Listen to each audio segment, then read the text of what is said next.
네, 헌정사상 첫 현직 대통령 체포 관련한 뉴스 속보, 이번엔 스튜디오에서 정치팀 정상빈 기자와 함께 또 이야기를 나눠보도록 하겠습니다. 어서 오십시오. 자, 윤석열 대통령이 오늘 오전에 체포가 되면서 영상 메시지를 공개했습니다.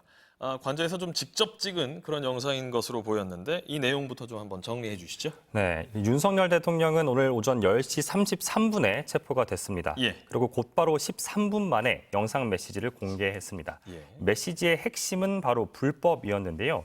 윤석열 대통령의 말을 그대로 옮기면 불법이 자행되고 무효인 영장에 의해 절차가 강압적으로 진행됐다고 강조를 했습니다. 예. 이 영장은 헌법과 이 형사소송법에 따라서 법관에 의해 2차례 발부됐습니다. 그리고 이에 대한 이의 신청도 한 차례 기각이 됐고요. 그 영장 집행에 협조하지 않고 있다가 체포가 된 건데요. 예. 그런데도 국민에겐 이런 불이익이 없어야 된다라고 하면서 억울함을 호소했습니다. 또 비슷한 주장도 좀 이어갔습니다. 예. 공수처 수사는 불법이지만 유혈 사태를 막기 위해서 자신이 출석하는 거다, 이런 논리도 펼쳤습니다. 예. 역시 스튜디오에 나와 계시는 우리 노희범 변호사와 이야기도 더 이어가 보도록 하겠습니다. 자, 윤석열 대통령의 이 영상 메시지 내용에서 안타깝게 이 나라의 법이 무너졌다, 이렇게 주장했습니다. 법적으로 좀 같이 좀 짚어보도록 하죠. 일단 수사권이 없는 기관의 영장이 발부가 됐다, 이 주장을 지금 계속하고 있습니다. 네, 지금 대통령은 계속 지금 수사권 없다, 공수처가 수사권이 없다라고 주장을 했고 변호인단들도 일관되게 주장을 하고 있습니다. 예. 그렇지만 지금 체포영장이 발부되면서 수사권 부분은 일단락이 됐다라고 지금 보고 있지 않습니까? 그렇죠. 그리고 지금 체포영장 발부에 대한 이의 신청도 수사권을 좀 문제를 삼았었고요. 예. 그 이후에 체포영장이 다시 또 발부되지 않았습니까? 그렇기 때문에 다 각각 다른 법관들입니다, 이것도. 예. 그렇기 때문에 지금 체포영장의 어떤 발부를 통해서 공수처도 수사권이 있다는 것을 확인받았다라고 지금 자신 있게 얘기를 하고 있기 때문에 예. 대통령 측이 계속 수사권 자체를 문제 삼는 것은 법리적으로도 좀 맞지 않다. 그리고 만약에 지금 체포영장이 집행되면은 사법 절차 내에서 체포 적부 심사 제도를 신청할 수가 있습니다. 예. 그 과정에서 수사권 여부나 재판 관할권 여부, 영장 발부권 여부에 대해서 다시 다툴 가능성이 있거든요. 예. 근데 사실은 그런 어떤 구제 절차는 취하지 않고 그냥 변호인이나 대통령 스스로가 그냥 수사권이 없다, 그리고 영장 발부권이 없다, 공수처가 판사를 쇼핑을 했다, 이렇게만 주장하는 것은 우리 법제도가 하고는 친하지 않은 그런 주장을 하고 있다는 거고요. 예. 일단 법리적으로 맞지 않다. 네, 예. 그 법제도 내에서 구제 절차를 거쳐서 본인의 어떤 주장과 불이익을 구제받을 수 있는 길이 있다. 예. 그 점을 활용을 해야 된다라고 저는 봅니다. 그리고 이 영상에서 또 공개했던 내용 중에 조금 전에 우리 정상빈 기자가 이야기를 했습니다만 공수처 수사를 인정하는 건 아니지만 이 불미스러운 유혈 사태를 막기 위해서 출석을 한다, 이런 언급을 했습니다. 여기에 대해서도 어떻게 보시는지? 대통령이 이제 체포영장이 집행될 것이 사실은 막다른 골목에 왔습니다. 예. 왜냐하면은 대통령이 지금까지 경호처 공무원들로 하여금 인간 띠를 이루게 해서 사실은 체포영장의 집행을 계속 저지하고 방해해 왔지 않습니까? 예. 그러나 오늘 2차 집행에서는 경호처 공무원들 대다수가 체포영장의 집행을 방해하지 않기 위해서 대기동에 집단적으로 대기하면서 영장 집행이 가능하도록 해줬다는 것을 저희들이 지금 보도를 통해서 들었습니다. 예. 그리고 공수처에서도 특별한 물리적인 어떤 저항 없이 체포영장이 집행됐다라고까지 발표를 했지 않습니까? 그렇죠. 결국 대통령은 본인이 그 체포영장을 응하지 않을 경우에는 물리적 충돌이 생겨서 본인의 어떤 일로 인해서 불상사가 생길 걸 우려해서 자진해서 체포영장에 응하겠다는 그런 취지로 말을 했지만 예. 사실은 물리적 충돌 가능성은 전혀 없었고 오히려 체포영장이 집행될 가능성이 크자 오히려 본인이 체포영장에 자진해서 응하는 것처럼 이렇게 담화를 발표한 것이 아닌가. 그래서 사실관계를 좀 왜곡한 측면이 있다라고 보여집니다. 예. 윤석열 대통령이 오늘 오전 체포되면서 낸 영상 메시지에 대해서 해당 주장했던 이야기를 가지고 우리 노희범 변호사의 이야기를 또 들어봤습니다.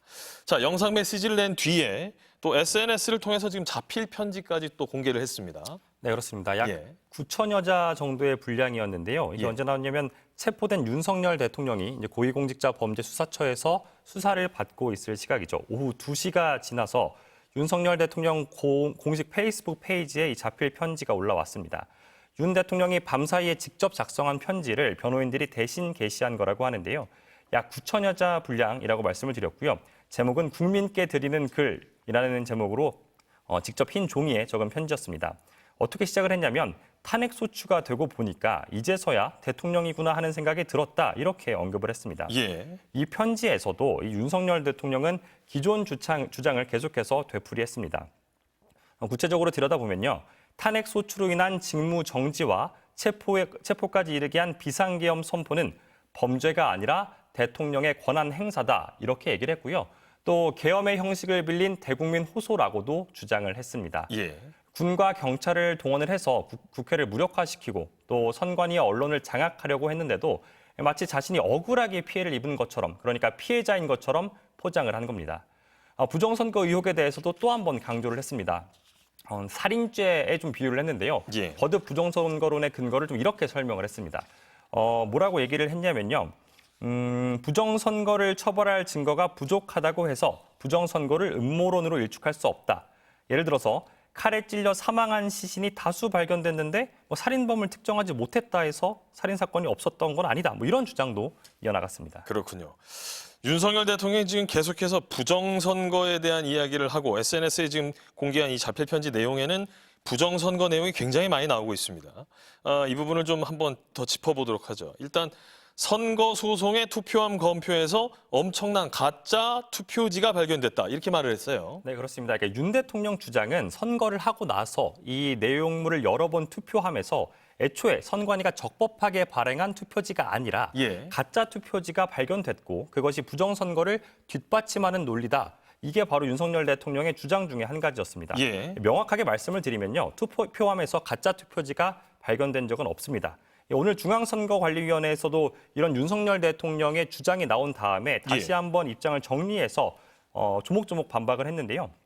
지난 2020년 총선 이후에 부정선거 주장으로 인해 소송이 216건 제기가 됐고 예. 재검표까지 이뤄졌지만 가짜 투표지가 발견된 적은 없었다라고 중앙선관위는 선을 그었습니다. 예, 선거관리위원회의 전산 시스템이 해킹과 조작에 무방비하다. 이런 주장도 했습니다. 네, 그렇습니다. 이게 윤석열 대통령이 재작년 2023년에 국가정보원과 중앙선거관리위원회의 합동 보안 컨설팅 결과를 언급한 겁니다. 예. 당시에는 국정원이 이 선거관리위원회의 시스템을 점검하기 위해서 모의 해킹이 이루어졌는데요.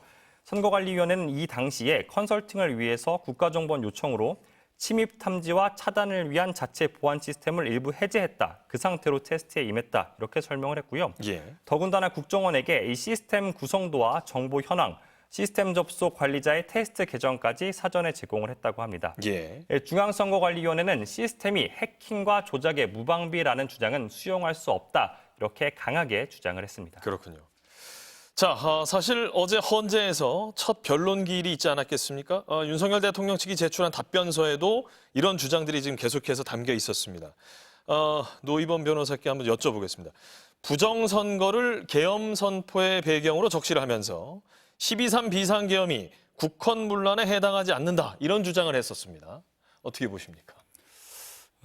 납득하기 어려운 주장입니다. 예. 비상계엄이 적법하게 선포가 되더라도 헌법기관인 중앙선거관리위원회를 점거하고 중앙선거관리위원회 서버를 반출하려는 시도를 해서는 안 됩니다. 예.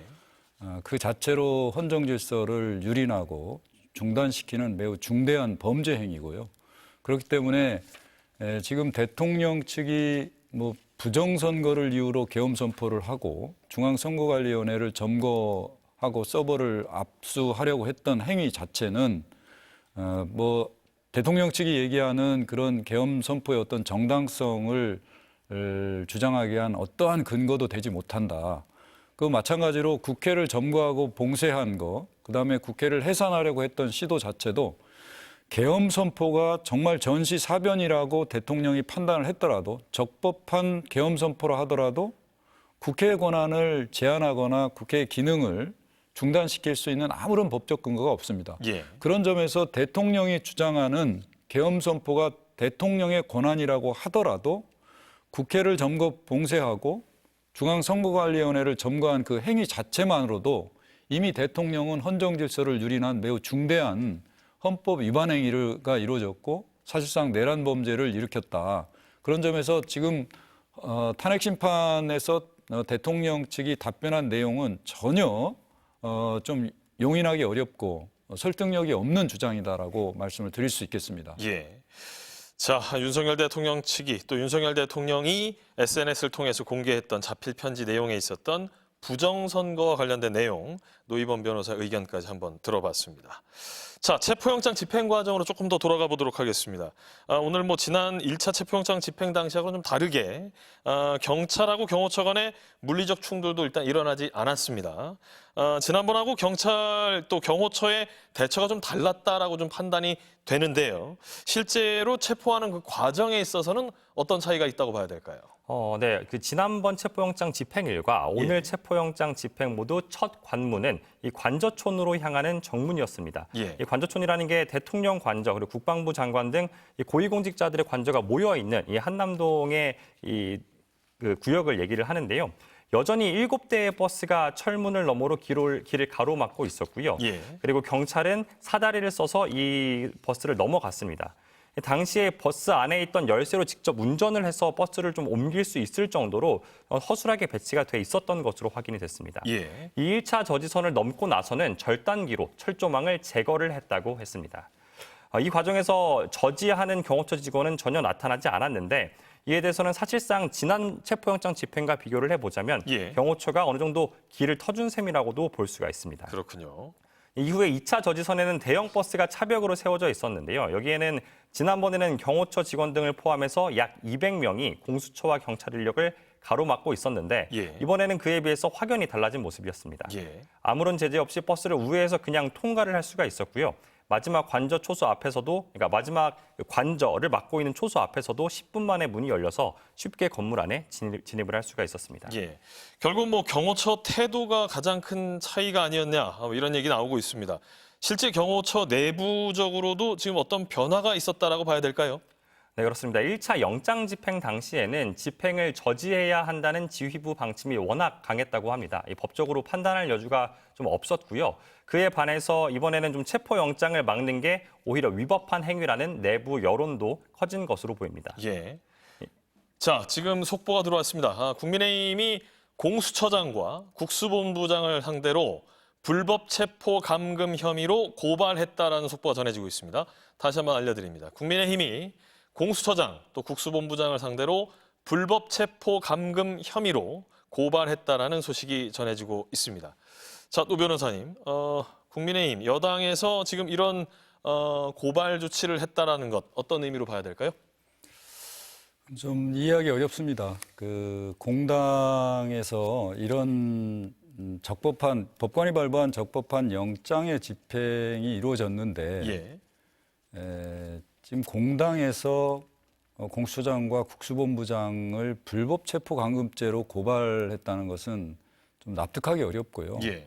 우리의 헌법과 법률에 따른 사법제도 절차를 무시하고 오히려 정당한 법 집행을 폄훼하고 사실 사법제도를 좀 뭐랄까요? 어떤 그 마비시키려는 그런 취지라고 저는 생각이 됩니다. 사실 국민의힘 의원들 같은 경우는 체포영장 집행 과정에서도 일부가 관저 안으로 직접 들어가서 이 체포영장 자체가 불법이다 이런 주장을 반복적으로 했었습니다. 우선 국민의힘 입장에서 국민의힘이 선출한 대통령이 체포영장까지 집행되는 부분에 대해서는 불만이 있을 수 있습니다. 그렇지만 위헌적인 비상계엄 선포와 내란 범죄 혐의를 받고 있지 않습니까? 그렇다면 그 부분에 대해서는 적법한 절차에 따라서 수사 및 탄핵 심판이 이루어질 수 있도록 협조를 하는 것이 일단은 맞다. 그것이 바로 우리 헌정 질서를 유지하고 우리의 사법제도를 유지해 나가는 근본인데 공당에서 이러한 조치는 전혀 하지 않고 계속적으로 정당한 법 집행 절차조차도 불법이라고 막무가내로 주장하면서 이렇게 고소고발을 한다는 것 자체는 매우 심각한 문제다라고 생각이 되고요. 예. 국회의원들도 헌법기관입니다. 헌법에 의해서 부여된 지위와 권한을 행사하는 것이고 국회의원도 국가의 이익을 위해서 양심에 따라 직무를 수행해야 됩니다. 정당의 소속이지만 정당의 의사에만 좌우되거나 지역민의 의사에 좌우돼서는 안 된다. 그리고 어디까지나 이 사건은 어떤 정파적 이익이나 뭐 이해관계에 따라서 견해를 달리할 수 있는 부분이 아니지 않겠습니까? 그렇죠. 대한민국의 헌법, 대한민국의 존재, 대한민국의 헌정 질서를 다시 회복하는 그런 절차라는 점입니다. 그런 점에서 국민의힘 의원들도 당연히 대한민국의 어떤 법 체계 내에서 본인들의 어떤 주장을 해야 되는 것이지 대한민국의 어떤 헌정 질서와 법 체계를 부인하고 부정하는 듯한 이런 태도를 보이는 것은 매우 부적절하다라고 말씀을 드릴 수 있습니다. 자, 공수처가 직무 범위를 넘어선 부분이 있다라는 국민의힘의 주장이 또 전해지고 있습니다. 직무 범위를 넘어선 부분이 있다. 어떤 부분을 이야기하는 걸까요? 결국 그 대통령 측에서 계속적으로 주장해온 그 내란 범죄에 대한 수사권이 공수처에는 없다는 그런 취지가 아닌가 싶습니다. 예. 지금 대통령 스스로도 공수처에서 수사를 받으면서 묵비권을 행사하고 있는 것도 공수처는 내란 범죄에 대한 수사권이 없기 때문에 예. 본인은 수사에 응하지 않겠다라는 그런 취지로 이해됩니다. 특히 대통령이 체포영장을 집행하는 과정에서도 체포영장에는 응하겠지만 수사에 응하겠다는 얘기는 하지 않았다는 거거든요. 결국은 대통령 측은 이 공수처에 수사권이 없다는 것을 핑계로 지금 계속적으로 묵비권도 행사하고 있고 지금 전체적으로 지금 체포영장 자체의 어떤 효력도 부인하고 있는 것이 아닌가 이런 생각이 드는데요. 예. 제가 아까도 말씀드렸습니다만 대통령은 국민에 의해서 선출된 국가 원수이고 행정부 수반입니다. 그 대통령의 지위라는 것도 헌법에 의해서 부여된 것입니다. 지금 탄핵 심판이나 공수처의 수사도 헌법과 법률에 의해서 이루어지고 있기 때문에 우리의 헌법과 법률 체계 내에서 본인이 부당하다고 생각하는 부분을 다퉈야 된다. 즉 체포 적부심사 제도라든가 이의 신청 제도라든가 구속 적부심사 제도라든가 재판에 있어서 수사권이 없다고 주장할 수 있다는 것입니다. 그렇다면 이런 제도, 준비된 제도 내에서 본인의 어떤 권리 구제를 해야 되고 국민의힘 의원들도 이런 부분을 좀 더 존중하고 대한민국 사회가 이루어나갈 수 있도록 해야 된다. 그런 점에서 매우 부적절하다는 생각이 듭니다. 예. 자, 조금 전에 의원 일부가 체포영장 집행 과정에서 관전으로 들어갔었던 얘기까지 다시 한번 짚어드렸습니다. 자, 체포 직전에 국민의힘 의원들이 이 관저에서 윤석열 대통령을 만났다라는 얘기도 전해졌습니다. 어떤 대화가 이루어졌었는지요? 네, 체포하기 전에 윤상현 그 의원을 포함해서 국민의힘 의원들 다수가 관저 안으로 들어가서 윤석열 대통령을 만난 것으로 전해졌고요. 예. 의원들뿐만 아니라 국민의힘 소속 그 원외 당협위원장들도 윤석열 대통령 그리고 김건희 여사를 직접 만났다 이런 내용들이 전해지고 있습니다. 예. 좀 당시에 다녀온 참석자들의 그 전언을 좀 빌려보자면요. 예. 윤 대통령에 대해서는 전보다 좀 수척해지고 피곤해 보였다라고 윤 대통령의 상태를 좀 전했습니다. 특히 윤석열 대통령이 어젯밤에 좀 잠을 많이 못 잤다 이런 얘기도 전해 들었다고 하는데 윤 대통령은 이후에 찾아온 의원들과 한 명 한 명 악수를 한 뒤에 청년들을 생각해서 관저에서 나가기로 했다 이렇게 말을 한 뒤에 나갈 준비를 하고 직접 나섰다고 합니다. 예. 말씀드렸던 윤상현 의원은 윤석열 대통령이 직접 샌드위치를 준비했다 이런 말을 좀 전하기도 했습니다. 그렇군요. 당시 관저 안에 있던 또 다른 국민의힘 관계자는요. 이 잼을 바른 빵을 의원들이 나눠 먹었고 윤 대통령은 대화를 하면서 여기에 있어도 나는 갇혀 있는 거다. 구치소를 가리켜서 안에 들어가 있는 게 마음이 편하다. 이런 주장도 했다고 합니다. 예. 경호처 직원들이 영장 집행 저지에 협조하지 않으면서 사실상 방어가 무력화된 상황이었잖아요. 그 상황에서 나름대로의 지금 직접 출석하는 모양새를 취하기 위한 결심 배경을 설명한 것으로 보입니다. 그렇군요. 자, 우리 스튜디오에 계시는 노희범 변호사께 마지막으로 요거 하나만 좀 여쭤보겠습니다.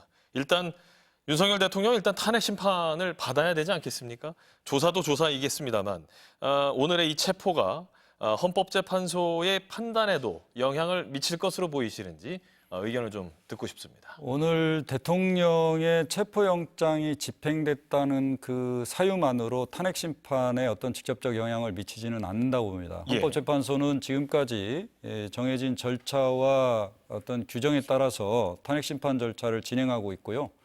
오늘 대통령에 대한 체포영장의 집행은 대통령이 수사에 응하지 않기 때문에 강제 수사를 위해서 집행된 것이지 대통령이 어떤 범죄 사실이 완전히 증명이 되거나 한 것은 아닙니다. 다만 예. 대통령에 대한 수사가 진행돼서 공소가 제기되면 그 공소장은 헌법재판소의 탄핵 심판 절차에 있어서 증거로 채택될 가능성은 있습니다. 그렇다면 대통령이 공소가 제기됐을 때 그 공소장이 헌법재판소의 그 증거로 채택됨으로써 그 공소장에 기재되어 있는 범죄 사실이 어느 정도 대통령의 탄핵 사건에 있어서 파면 여부를 결정하는데 어떤 영향을 미칠 수는 있다라고 생각이 됩니다. 그렇군요. 오늘 스튜디오에서 여러 가지 답변 정말 고맙습니다. 고생하셨습니다.